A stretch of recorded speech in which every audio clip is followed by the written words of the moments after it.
Le harcèlement sexuel en société, un crime contre lequel lutte l'ONG Oxfam au Maroc dans le cadre du programme Voix et Leadership des femmes.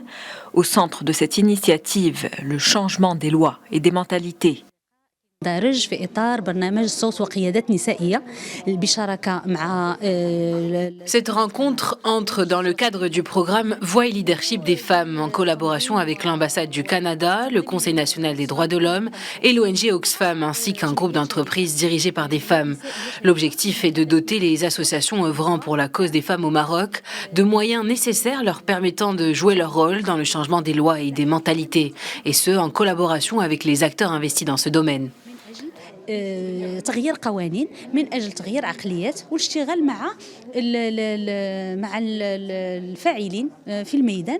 Entrepreneurs, membres associatifs, militantes, cette rencontre réunit plusieurs femmes de divers horizons. Ensemble, elles travaillent sur les actions à mettre en place pour la défense des droits des femmes au Maroc. Le harcèlement sexuel est un sujet important dont il faut parler. Il est vrai que le harcèlement est considéré comme un crime par le code pénal, mais malheureusement la loi dans ce domaine ne permet toujours pas de sanctionner les coupables de ce crime. Il est surtout difficile pour les victimes de prouver d'avoir été harcelées. Le problème principal quand on veut sanctionner ce crime réside dans la capacité à prouver l'acte d'harcèlement.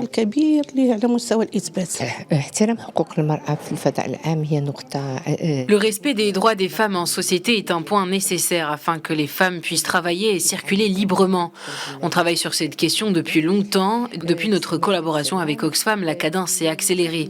Et le point essentiel qui ressort après chacune de nos réunions est que le manque d'éducation est au centre de ce sujet, ce qui détermine le respect ou non des droits de la femme en société.